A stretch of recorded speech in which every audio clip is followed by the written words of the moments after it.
अवधूत चिंतन श्री गुरुदेव दत्त।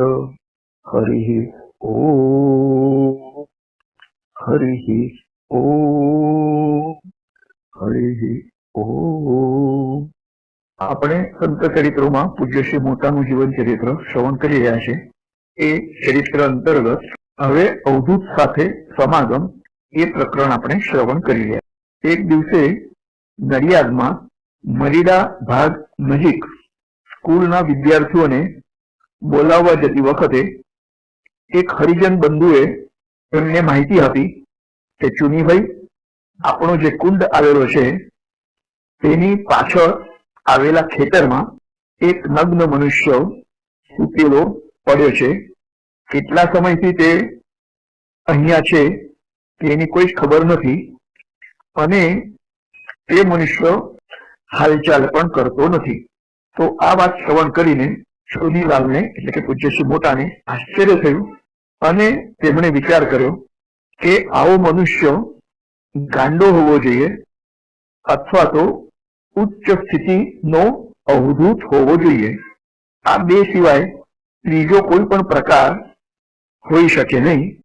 આ પ્રમાણે નગ્ન અવસ્થામાં ખુલ્લામાં પડી રહેવું એવી હિંમત કોઈની પણ થાય નહીં। તેઓ વિચાર કરવા લાગ્યા કે આપણે હવે શું કરવાનું છે। પોતાની સ્કૂલની જવાબદારી બીજા શિક્ષક ઉપર તેમણે સોંપી છે અને પોતાના ઘેર ગયા છે। નવા કપડાં પહેરીને ખેતર તરફ જવા નીકળ્યા છે। પોતાની સાથે એક મોટા લોટામાં તેમણે 2 શેર દૂધ લીધું છે। જો તે વ્યક્તિ સંત હોય તો એને અર્પણ કરવા। ખેતરમાં પહોંચ્યા પછી તેમણે જોયું તો તે નગ્ન વ્યક્તિ હજુ પણ નિદ્રાધીન અવસ્થામાં જ જમીન ઉપર પડેલી છે। પૂજ્ય શ્રી મોટા તે વ્યક્તિથી થોડા દૂર બેસીને ઈશ્વર સ્મરણ કરવા લાગ્યા છે। 2 કલાક સુધી આ પ્રમાણે તેમણે ઈશ્વર સ્મરણ ચાલુ રાખ્યું છે। ત્યારે કિંચિત હાલચાલ તે નિદ્રાધીન વ્યક્તિમાં જણાય છે।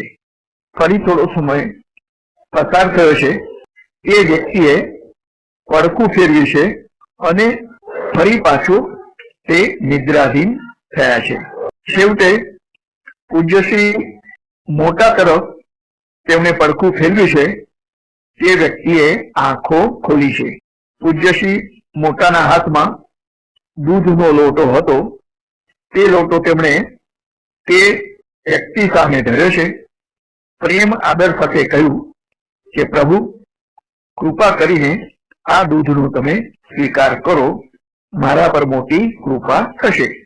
તો એક પણ શબ્દ બોલ્યા વગર તે વ્યક્તિએ લોટો પોતાના હાથમાં લીધો। બધું જ દૂધ તેઓ પી ગયા છે। ધીમે ધીમે સમય પસાર થતો હતો। હવે સંધ્યાકાળનો સમય થવા આવ્યો હતો। તે વ્યક્તિએ શ્રી મોટાને કહ્યું કે મને તમે એકાદ મુસલમાનના ઘેર લઈ જાઓ। તેઓ મરાઠી ભાષામાં બોલતા હતા। તેમ પૂજ્ય શ્રી મોટાને લાગ્યું। અત્યાર સુધીની તેમની વર્તણૂક પરથી તેઓ કોઈ અવધૂત કક્ષાના સંત હોય તેમ તેમની ખાતરી થઈ છે। પૂજ્ય શ્રી મોટા વિચાર કરવા લાગ્યા કે આવી નગ્ન સ્થિતિમાં રહેલી વ્યક્તિને કયો મુસલમાન પોતાના ઘેરમાં તે રાખશે અથવા રાખવા સંમતિ આપશે। આવા પ્રકારની અવધૂતી મસ્તીમાં રહેનાર સંતોની વર્તણૂક કેવી હોય તે અંગે કંઈ પણ કહી શકાય નહીં। પૂજ્ય શ્રી મોટા એટલે કે ચુનીલાલ વિચારના વંટોળમાં સપડાયા છે। વિચાર કરતા કરતા તેમના મનમાં હકીમ સાહેબનું સ્મરણ થયું છે। હકીમ સાહેબ સાથે તેમને મૈત્રીપૂર્ણ સંબંધો હતા। તેમને આપણે પૂછી જોવું જોઈએ એમ તેમણે મનમાં નક્કી કર્યું। ચુનીલાલ ભગત હકીમ સાહેબ ના ઘેર ગયા। સૌભાગ્યથી તેઓ ઘેરે જ હતા। શ્રી મોટાએ તેમને નમ્રતાથી પૂછ્યું કે હકીમ સાહેબ, કુંડના પાછળ એક અવધૂત અવસ્થાના ઓલિયા છે અને તેમને મુસલમાનના ઘેર જ રહેવું છે એવું તેમનું કેવું છે. આથી હું તમને વિનંતી કરવા માટે આવ્યો છું. તમારા મેળા પર તેમને જો રહેવાની તમે પરવાનગી આપો, હું તેમની સેવામાં સતત હાજર રહીશ. તમને બીજા કોઈ પ્રકારની તકલીફ થશે નહીં. હકીમ સાહેબે પ્રેમથી સંમતિ આપી છે. પછી પૂજ્યશ્રી મોટાએ સ્પષ્ટતા કરતા કહ્યું કે હકીમ સાહેબ, અવધૂત તદ્દન નગ્ન અવસ્થામાં છે, પણ તમે ગભરાશો નહીં. હું તેમને સમજાવીને કોથળાના ટુકડામાં એટલે કે કંતાનના ટુકડામાં વીંટીને તમારા ઘેર લઈ આવીશ. તો આવી વાત શ્રવણ કર્યા પછી હકીમ સાહેબના ચહેરા પર ચિંતાની રેખાઓ પૂજ્યશ્રી મોટાને દેખાઈ છે અને તેઓ વિચાર કરવા લાગ્યા. આથી શ્રી મોટાએ ફરીથી તેમને કહ્યું કે હકીમ સાહેબ, આ અવધૂત બાબાએ મુસલમાનના ઘેર જ રહેવાનો આગ્રહ રાખ્યો હોવાથી હું તમને વિનંતી કરવા આવ્યો છું. જો હિન્દુ કરે તેમને હિન્દુના ઘેર તેમને રહેવું સ્વીકાર્ય હોત તો હું મારા ઘેર એમને આનંદથી લઈ જાત, અથવા કોઈ બીજા હિન્દુ ગૃહસ્થના ઘેર હું તેમને રાખત. ફરી પૂજ્યશ્રી મોટાએ કહ્યું કે તમે જો સંમતિ આપશો તો અંધારું થયા પછી હું તેમને ઘોડાગાડીમાં બેસાડીને અહીંયા લઈ આવીશ અને ઘોડાગાડીની ચારે બાજુએ પડદા લગાવીશ. આથી કોઈ પણ તેમને જોઈ શકશે નહીં. તમારા ઘરની સામે ઘોડાગાડી થોડ્યા પછી તરત જ તેમને હું દાદરો ચડાવીને મેળા ઉપર લઈ જઈશ, એટલે કોઈને પણ તેમની નગ્નતા અંગે કશો ખ્યાલ આવશે નહીં. પછી તો તમને કોઈ વાંધો નથી ને? તો હકીમ સાહેબે કહ્યું કે ભગત, તમારા અવધૂતે એવી કોઈ વર્તણૂક કરવી ન જોઈએ જેથી અમારે તેમને બહાર જતા રહો એમ કહેવું પડે, અને આની જવાબદારી તમારા ઉપર છે, એને તમે ધ્યાનમાં રાખજો. તો હકીમ સાહેબે સંમતિ આપી છે. પછી ઘોડાગાડીની વ્યવસ્થા કરીને પૂજ્યશ્રી મોટા અવધૂત પાસે કુંડ પાછળ ગયા છે. સાંજના 7 વાગ્યા હતા અને બધે જ અંધારું ફેલાવા લાગ્યું હતું. તે પૂજ્યશ્રી મોટા અવધૂત નજીક જઈને બોલ્યા કે બાબા, વસ્તીમાંથી આપણે જવાનું હોવાથી આ છોટો કંતાનનો ટુકડો છે તે તમે કમર ઉપર બાંધી લો અને ઘોડાગાડીમાં જઈને બેસો. ઘર આવતા માત્ર તમારે તરત જ દાદરો ચડીને મેળા ઉપર જતા રહેવાનું છે. અવધૂતે કોઈ જવાબ આપ્યો નહીં, પરંતુ તેઓ ઘોડાગાડીમાં જઈને બેઠા છે. શ્રી મોટાએ ઘોડાગાડીના બધા પડદા પાડી દીધા છે અને હકીમ સાહેબના ઘરની સામે ઘોડાગાડી આવીને પહોંચી છે. હકીમ સાહેબના ઘર નજીક ઘોડાગાડી થોભી છે. અવધૂત ઝડપથી ઉતર્યા છે અને ઝડપભેર તેઓ દાદરો ચડીને મેડા ઉપર જતા રહ્યા છે. તે અવધૂતનું શરીર ઇતર કરતા સ્થૂળ હતું, છતાં તેઓ આટલી ઝડપથી ચાલી શકે છે ને દાદરો ચડી શકે છે એ જોઈને પૂજ્યશ્રી મોટાને આશ્ચર્ય જ થયું છે. મેળા ઉપર ગયા પછી પૂજ્યશ્રી મોટાએ અવધૂતને કહ્યું છે કે બાબા, હવે થોડો સમય તમે આરામથી અહીં બેસો. હું તમારા માટે બેસવા માટે એક ગાદી, ભોજન માટે પ્રસાદ, પાણીની એક મટકી અને 2 પ્યાલા ઘરથી લઈ આવું છું. પૂજ્યશ્રી મોટા ઘેર ગયા અને તેઓ આ બધી સામગ્રી લઈ આવ્યા. તદ ઉપરાંત મળમૂત્ર વિસર્જન માટે તેમણે માટીના કુંડા, ઈંટો, માટી અને ઝાડુ પણ સાથે લઈ આવ્યા. તેમણે ઈંટોની ગોઠવણ કરી અને એની આજુબાજુ માટી મૂકી છે અને ઈંટોની વચ્ચે એ જે માટીનું કુંડું હતું તે તેમણે મૂક્યું છે. તેના ઉપર પણ થોડી માટી નાખી છે અને શૌચ માટે બેસવાની આવી રીતની એમણે વ્યવસ્થા કરી છે મેડા ઉપર. તે વખતે ઘરમાં લગભગ આવું કોઈ પણ ટોયલેટ વગેરે ન હતા, ઘરની બહાર જ લોકો બધા જતા હતા. તે પછી પૂજ્ય શ્રી મોટાએ ઝાડુ લઈને તે સમગ્ર જગ્યા સાફ કરી છે. પછી પીવાના પાણી માટે માટલું તેમણે ભરી રાખ્યું અને ત્યાં વ્યવસ્થિત એક ખૂણામાં મૂકી દીધું છે.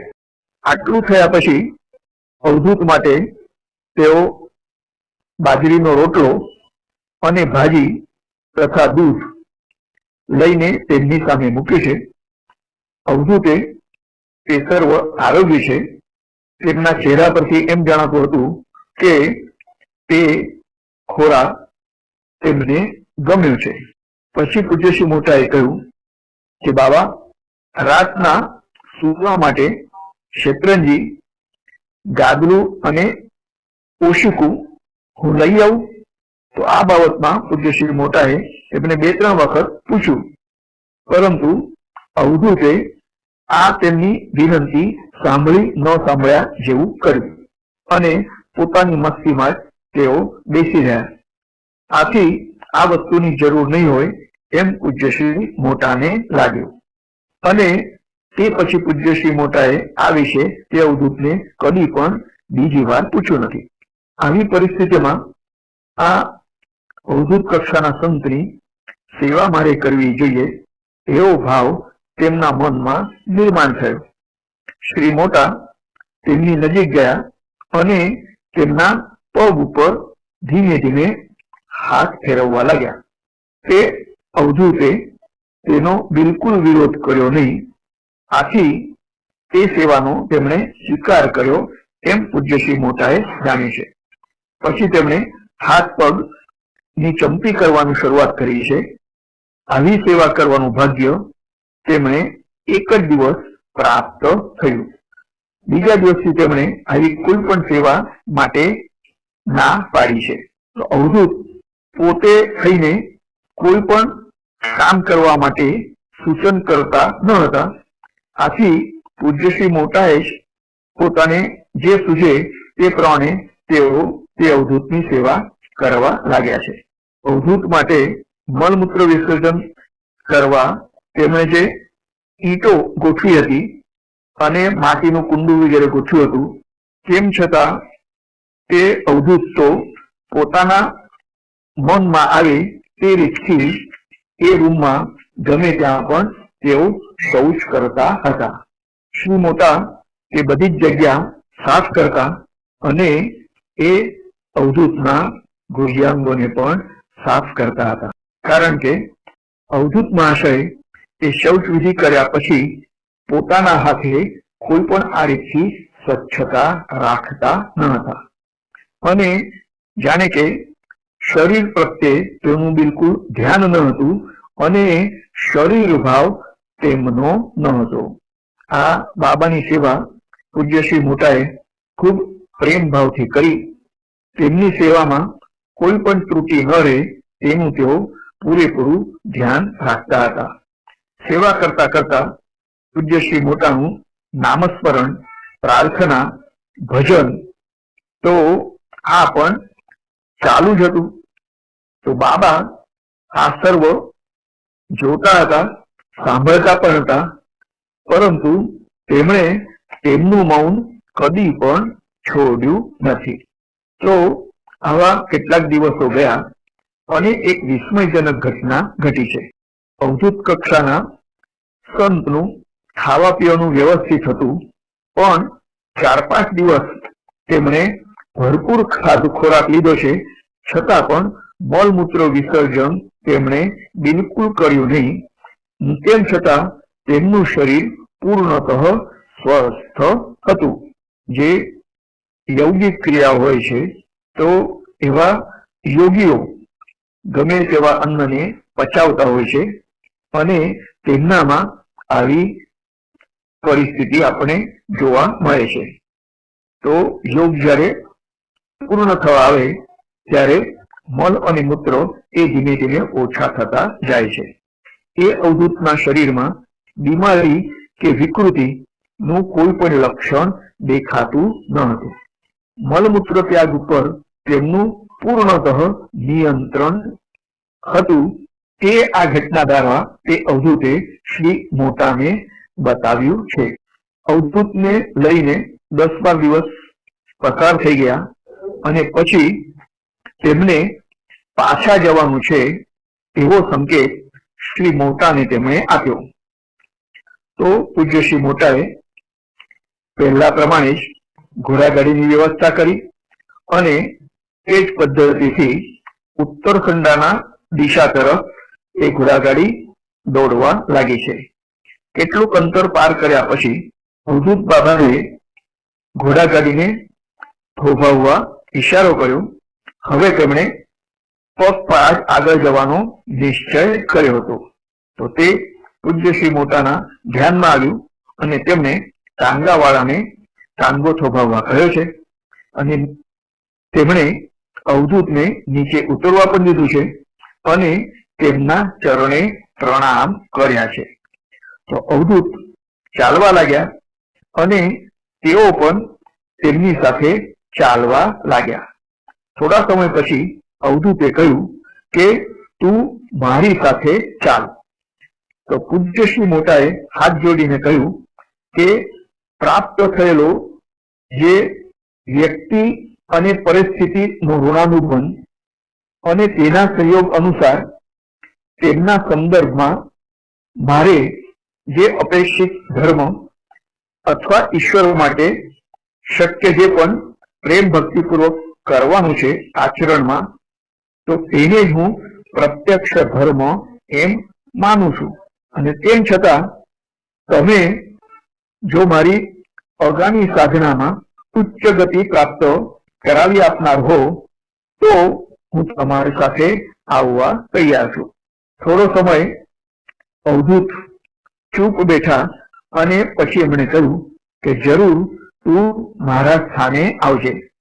પૂજ્ય શ્રી મોટાએ જવાબ આપતા કહ્યું કે તમે મારી આ 3 માગણીઓ છે તેનો સ્વીકાર કરો. 1, મારી સાધના ફળદ્રુપ થાય તે માટે તમારે કૃપા કરવી. નંબર 2, મને આપનું સતત માર્ગદર્શન મળતું રહે અને તમારા વિશે મને ઉત્કટ ભાવ પ્રાપ્ત થાય તેવી પણ તમે કૃપા કરો. તમે જે પણ સ્થળે નિવાસ કરતા હો ત્યાં મને આવવા જવા માટેની રકમ અચાનક કોઈ પણ દ્વારા મને પ્રાપ્ત થાય તો જ હું તમારે સ્થળે આવી શકીશ. તો આ 3 વાતો મારી માંગણીઓ જે છે તે તમે પૂરી કરો ત્યારે હું તમારા સ્થાને આવી શકીશ. આ જે 3 માંગણી પૂજ્ય શ્રી મોટાએ અવધૂતને કરી તેના ઉપર અવધૂત કંઈ જ બોલ્યા નહીં, પરંતુ તેઓ ત્યાંથી કશું પણ કહ્યા વગર નીકળી ગયા. પૂજ્ય શ્રી મોટા પાછા ફર્યા છે અને હકીમ સાહેબના ઘેર જઈને તેમની જગ્યા સાફસૂફ કરી આપી છે અને તેમણે કરેલા સહકાર્ય બદલ તેમણે મનોપૂર્વક આભાર માન્યા છે. હકીમ સાહેબે કહ્યું કે ભગત, તમારા અવધૂત બીજા કોઈ નહોતા પરંતુ સાકોરીના ઉપાસની બાબા હતા અને તમારી સેવાથી તેઓ પ્રસન્ન થયા હોય એમ મને લાગે છે અને તેઓ તમને તેમની સાથે લઈ જવા માટે જ આવ્યા હોય એમ અમને લાગ્યું છે. અવધૂત સાથે પૂજ્યશ્રી મોટાએ જે વાતચીત કરી હતી તેના પરથી પણ પૂજ્યશ્રી મોટાને હકીમ સાહેબની વાત યોગ્ય લાગી અને જે એમની વાતો થઈ હતી તે વિશે પૂજ્યશ્રી મોટાએ હકીમ સાહેબને વાત કરી.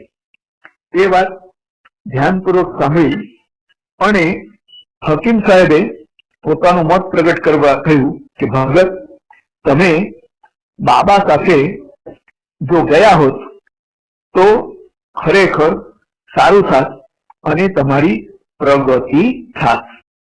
તો દલીલ કરતા પૂજ્ય શ્રી મોટાએ કહ્યું કે કર્મ અને કૌટુંબિક જવાબદારી અને ઇતર કર્તવ્ય તથા જવાબદારીઓનો ત્યાગ કરી હું કદી પણ આધ્યાત્મ સાધના કરવા માટે જઈશ નહીં. જો હું જાઉં તે અનુચિત ઠરશે, માટે હું મારા મંતવ્ય ઉપર સ્થિર છું. તો આ રીતથી જે સાકોરીના ઉપાસની બાબા પૂજ્ય શ્રી મોટા ઉપર કૃપા કરવા માટે એમને ગામ આવ્યા અને પછી એમણે સાકોરીમાં પૂજ્ય શ્રી મોટાને બોલાવ્યા. ત્યારે તેઓ ગયા અને શું થયું એ યોગ્ય સમયે આગળ જીવન ચરિત્રમાં આવશે. તો આ પ્રવચનમાં આટલું જ. હરિ ઓમ, હરિ ઓમ, હરિ ઓમ.